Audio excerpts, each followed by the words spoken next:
and NASA saying that this is a company that has some individuals that have been working with people in Jubilee and therefore do not have confidence in it. So that's an issue he raised, amongst others. And I want to introduce my guest to you this morning. Here in studio, so we can talk a little bit more about that. Next to me is Charles Kipkule, he's a political analyst, and Sylvanus Osoro, a lawyer, as well as aspiring member of parliament, South Mugirango. Thank you both for being with us. I'll begin with you, Osoro. From yesterday, you heard the speeches from Raila Odinga, from Uhuru Kenyatta as well, on the elections, on the calls they're making at this particular point with about 54 days to go. What did you make of those speeches? What stood out for you? What I noted in that is that there is a clear division from both political divides, the opposition and the executive, who are now major political players in this country. And the concerns raised by Honorable Raila Odinga, if are true, there is reason to worry about this country. Mm-hmm. I mean, if indeed there is connection between the tendered company, the Dubai-based company, and the IEBC in regard to printing of ballot papers, then there is reason to worry. And I think those concerns should be well addressed by the IEBC. And at this point, I feel like the president should keep quiet. I mean, they shouldn't be holding brief for IEBC. Mm-hmm. Raila Odinga is equally a player in this country, a political player in this country. And we are talking about general elections. It is good that these concerns are raised before elections. I mean, they should be sorted. Okay. Yes. And Kipkule, what do you make of those who argue that the issues that are being raised about this Dubai-based farm is because there are certain individuals, and we've seen this being said by some of the politicians in Jubilee, that NASA would have wanted to be the ones printing the paper, but because they did not get that, so this is a procurement tendering issue, and it's because their people, preferred printers, did not get this job, and so sour grapes. Well, the issue of sour grapes at this point remains mainly an allegation, because we may not know whether NASA really and its affiliates had a preferred person who they wanted to get the tender. But importantly, we want to raise the issue of executive interference in the work of the IBC, which is very critical, and it is the issue that the former Prime Minister was raising in terms of saying that these people met with the officials from Jubilee, the regime, and they had some meeting prior to this, and therefore the allegation being brought forward is that the IBC was influenced to award this tender based on some executive interference, which then raises a question on the integrity of the elections as we go forward. But equally, we want also to say that it is good when such allegations are brought to the public and also the public domain, that they are leveled where there is sufficient and good evidence, so that we don't scuttle the process of the election preparation. But I also want to say something about what the president said, because when the president spoke, his message was in three fronts. The first one, he committed himself to accepting the results of the outcome of the elections, whichever way they went, and he called on all the other aspirants to do the same. Secondly, speaking as the head of state, he committed his support, being the older and the one who is in charge, especially of the instruments of power, saying that we are going to commit and assure the IBC that they are going to support it. So looking at the comments from Raila Odinga and from Uhuru Kenyatta, both of them were good, but there are concerns which have been raised which needs to be addressed very critically and importantly as a matter of urgency, so that we go forward having confidence in the process. Having confidence in the process. Now we have 54 days to go, and we had one of the commissioners, that's Rosalind Dr. Akombe, with us, and talking about a date by which the printing process must begin. So fine, issues have been raised, this contract has been awarded, the tender if you like.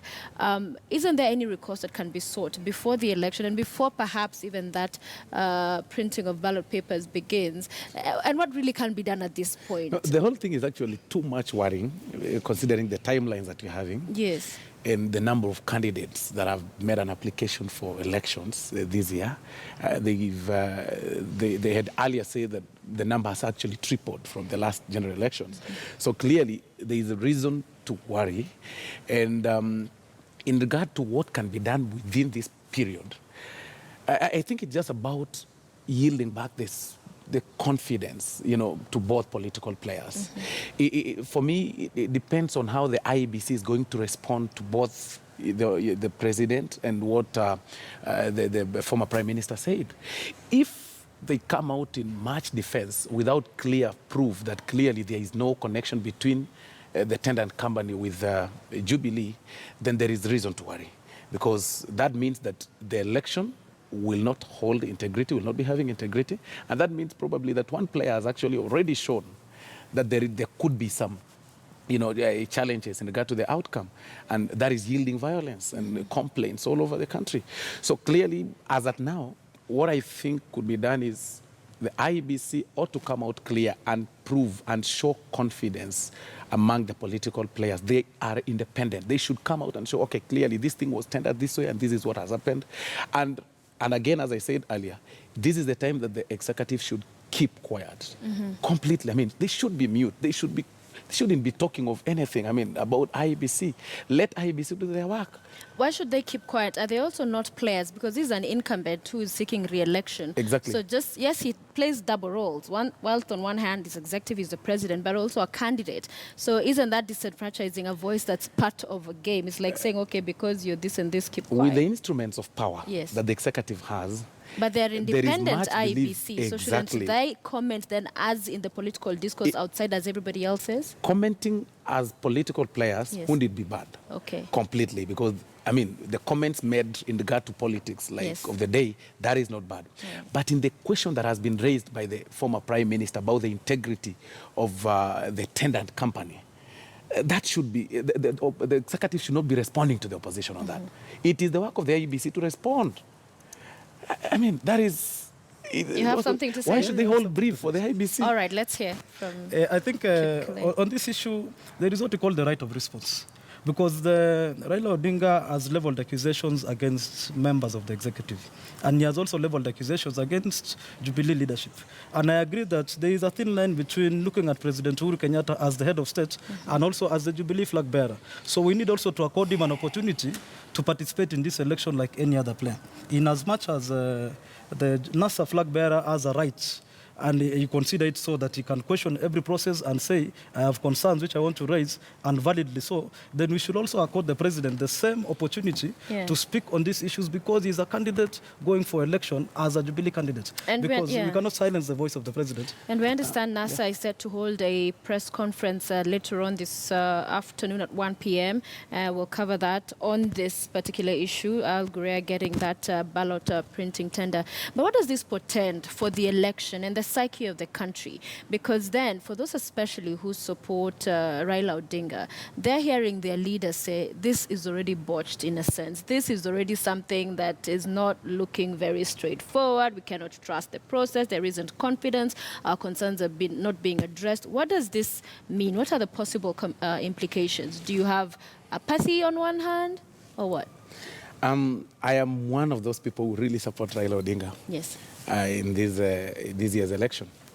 And again, it should be on record that clearly Raila Odinga is not a heckler. Whatever he speaks, he has clear evidence. And it's been clear all through in his political career. Regardless of the way people oppose it. Where is that evidence? And we had the members from Jubilee saying, bring the evidence, not just casting aspersions. Exactly. And that is exactly what they said earlier in the previous allegations that have been made. And once the evidence was brought, they started saying it has been cooked. But eventually, the truth comes out. So as at now, what the Honorable Raila Odinga has said, and again, as I said earlier, those allegations, him being a major political player in this year's general elections, those statements should just be waved away. They should be responded by every Tom, Dick, and Harry. They shouldn't be responded by any person. The point we are at is very critical. We do not want to go to violence. We do not want to take this country back to the dogs like earlier in 2007 and 1992, all through. What we simply want is that this IEBC should come out clear and show its clear independence. In regard to what you had said how earlier, do they do that? Just about responding, coming out to respond and show the process, how the process was done. At what point did they agree collectively that this. They did that in a statement when they finally awarded the contract to Al Ghurair. They explained the reasons why, in terms even of flights, that they have 2 flights going and coming back, in terms of emergency, that they can be able to Exactly, reprint. that They is very gave right. the That is very case for right. why they chose this company. What about the allegations made by the Prime Minister, the former Prime And Minister? the question in I'm regard to the asking is, where is connections? the evidence? There is clear evidence. And Where that is will be it? placed in the Where's the you clear say evidence? the press conference will be. Okay, so we wait for the exactly, evidence. All right. Exactly. Although on one hand, Kip Kulei, today one of the dailies has a picture on the front page, the president meeting a person who's reported in the paper to be from this organization, and also that story continues to say that there was another meeting last year. Is that in itself enough ground to say there's something wrong? Because I remember when I had a conversation about the same on Sunday, when one of the panelists was talking about is sometimes there will be meetings, and at one point or another you cannot take away from somebody knowing another, but that these individuals who are part of this company met the president, that should be worrying for the country.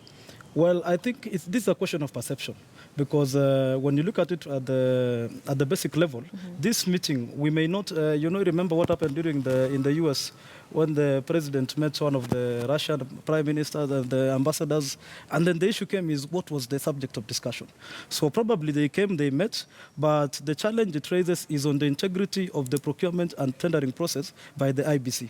That one is clear, and if the evidence is there and it can be clearly put forward that there was executive interference as a result of this meeting, so that the IBC was influenced to directly award this tender to Al Ghurair, then we really have a point of saying Raila Odinga has a point here, and we need to pursue this matter forward. But also with the consideration that the timelines are running. We are running short of the timelines, and we need to be worried not to scuttle the process.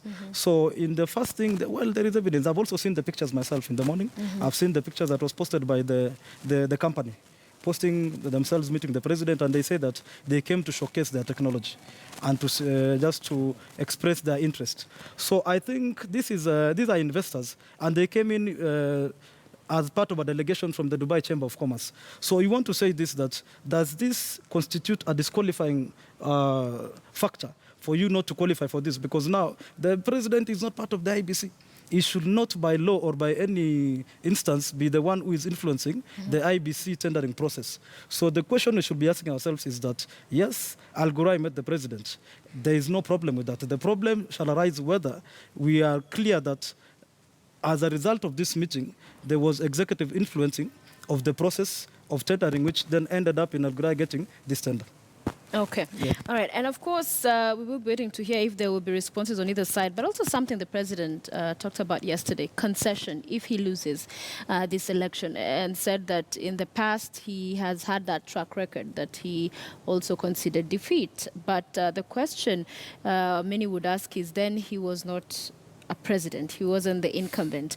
So would you expect that, as you've clearly said here, you support Raila Odinga, if he loses, that he'd concede defeat, and also perhaps before then make that statement as an assurance to the country? Because there are those who feel it's either he wins or he wins. Of course, there are those who feel. But of quite concerned is the character that is in His Excellency, the President, Uhuru Kenyatta. And Uhuru Kenyatta is actually a gentleman.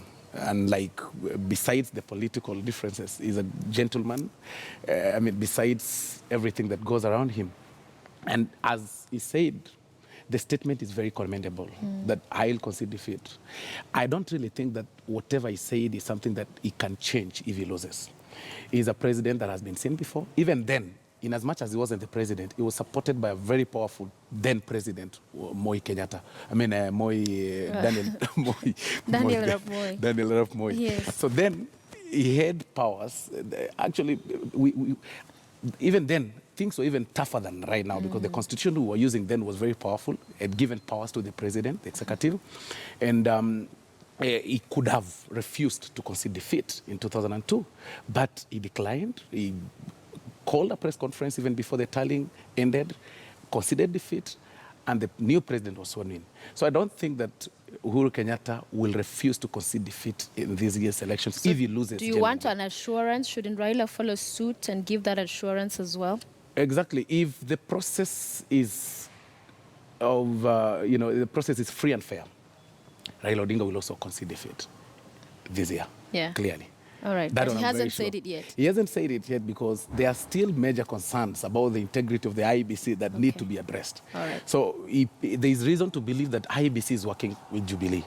But needless to say much, there is reason to believe again that if Uhuru Kenyatta loses, he will concede defeat.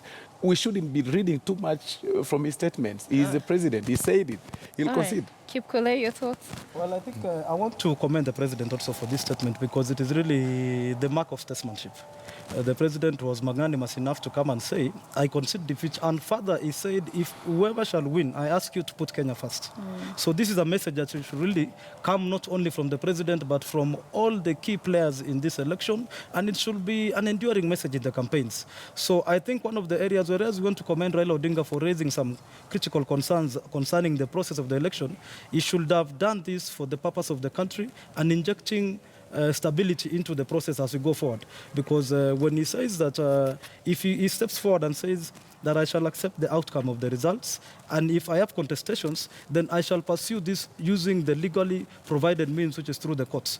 This one, it will remove the tensions that surround the election. It will not become a question of I either win or win, or it either has to be me, like what we saw, the unfortunate incidences of 2007 when they were saying, no, Raila, no peace. We should have a situation where we say, if however direction this election takes, whoever loses concedes, and then if they have any concerns, then they pursue them through the legal means that are provided for by law.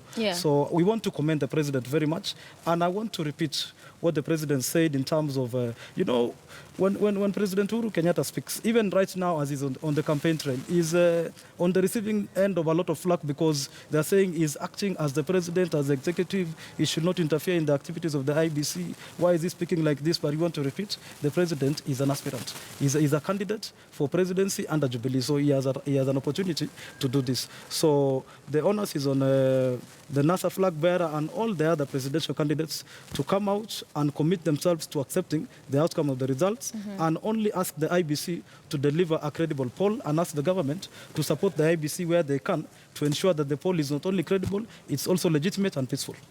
All right. And before we will continue with this conversation, but I want to draw attention to one of the stories that's developing right now. And after vote hunting in West Pokot, President Uhuru Kenyatta is expected to take campaigns to Busia County today. He is expected to hold rallies in Port Victoria, Funyula, Bumala, Matayos, and in Amagoro. And these are live pictures from Budalangi. So yesterday, accompanied by his deputy William Ruto, he visited Elgeyo Marakwet and West Pokot counties. He said the Jubilee administration has delivered the promises it had made to the people of the county, especially on the construction of roads, which were neglected for many decades. And I believe we have a typo there on Budalangi. If we can change that, which were neglected for many decades. He said the government will not allow West Pokot to lag behind. This and will ensure there's growth and development, promising construction of a key road to start in July. So we will keep you posted on that and talk more about the state of the race in a moment. But let's go back to an issue that continues to hang actually on the state of the race. Perhaps we're not going completely off board. And Osoro, we're waiting the ruling on the presidential results. Will it be at the constituency or the national level? But NASA has clearly, categorically stated that if the current decision is reversed by the Court of Appeal, there will be no election. They will not be participating. And that can be interpreted in many ways. Your take? Well, that's a very unfortunate statement. I don't know whether it's made in political forums, to excite the masses. But I don't really, as a court officer, I don't stand by that myself, regardless of my political inclination. Because at the end of the day, we need to believe in our courts system. When you go to seek justice in court, you need to be ready for both, for either side of definition. It has not to be your way every now and then. Things can go the other way. However, their points are raised with a strong evidence, quite annexed with the law, on what the Constitution says. And I think I do not understand any other law that the learned judges will read or will rely on if the ruling is contrary to what NASA wants. Yeah. Because the Constitution, which is the supreme law of the land, is quite clear in regard to what the returning officers are supposed to do in the constituency level, announcing the presidential results. I mean, and the question here is, are they final?